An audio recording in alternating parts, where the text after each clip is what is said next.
Hey people, welcome to the Whole Tip Daily. Today we're talking about how the Rona has restricted our freedoms. COVID is a weapon against humanity to scam us out of our rights and into acceptance of authoritarian government. Thomas Jefferson said himself, when the government does not respect the people's rights, the people have a right to overthrow it. Without that dazzling ideology and passion for freedom, America would still be England's bitch. Rights are not meant to be something elected snobs grant and take away as they see fit. The government is supposed to be the voice of the people, and it's supposed to protect people's rights. Clearly, that hasn't been the case for a while, but it's never been more obvious than when COVID came. All it took was a virus and media-induced panic for people to cower in their houses and think nothing of their rights being robbed from them. People started to see individual rights and personal freedoms as dangerous, selfish, and even psychopathic, all in the name of safety and security. Our freedom of speech, freedom of assembly, freedom of movement, freedom of religion, our right to earn a living, and our right to bodily integrity are being ripped away from us by politicians and elites, who, meanwhile, get to do whatever they want. All with the promise that they'll give it right back once the world isn't such a scary place. I'll tell you what, governments have a bad track record of handing people back their rights after taking them away. The changes in our world were meant to be temporary after 9/11, and time proved that as a big fat lie. Sit back and let the government rub their dirty Cheeto fingers all over your life and take your rights away. Don't expect to get them back.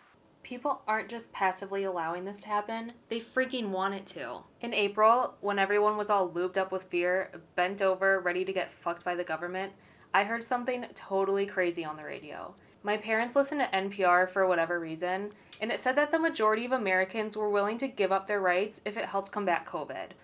Record scratch. Excuse me? Out of the 3,000 people they surveyed, a whopping 70% of them wanted violations of human rights in our Constitution. It included absolute garbage, like criminalizing the spread of misinformation.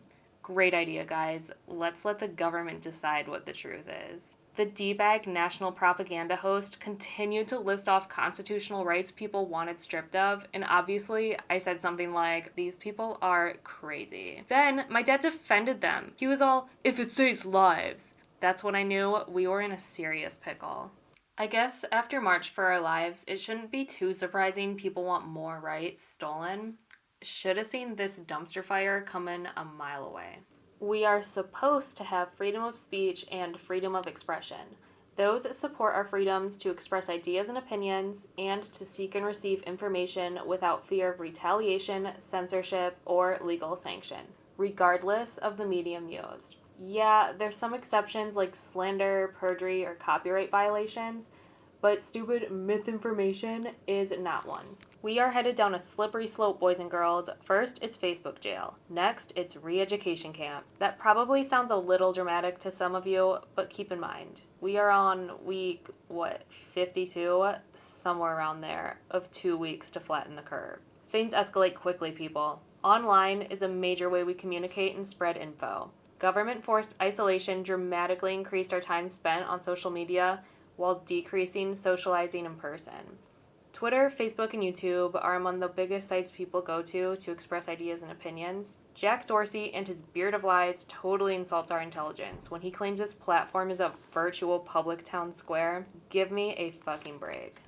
But considering big tech is protected by the federal government in the sense that they cannot be sued over anything anyone says on their platforms, and considering how much the world has shifted to online, it should be treated as a public space. In public spaces, each individual holds total responsibility over their actions, same as they do on big tech platforms. In public spaces, it's a violation of our rights and illegal to censor anyone's expression. The constant censorship and silencing happening on these platforms is a total attack on our rights. And yeah, I know, okay, there's other alternative forms of social media. But come on. That doesn't give these corporate giants the go-ahead to trample all over our rights. Also, the moment Parler became a real competition, tech overlords wiped it out, all in the name of safety and security.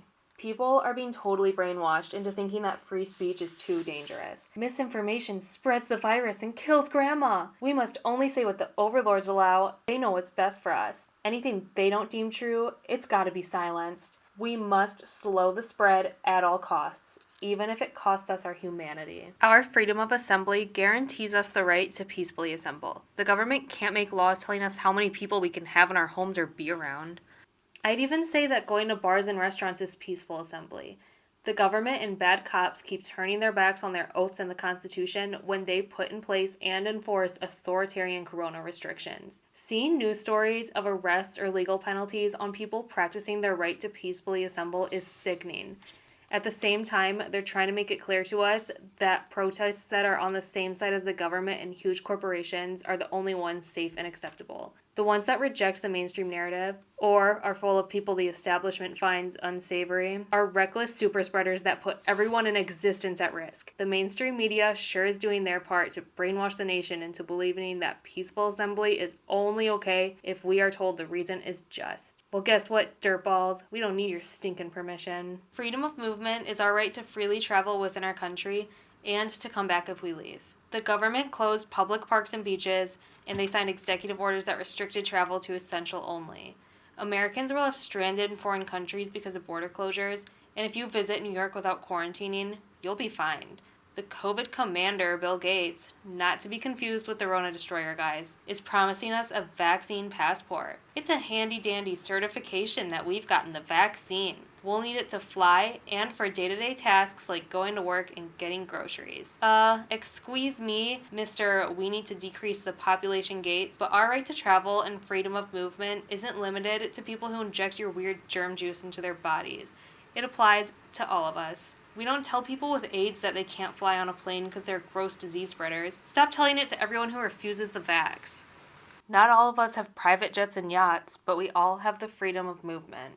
Well, that's all for today, peeps. Thanks for watching. See you guys next time.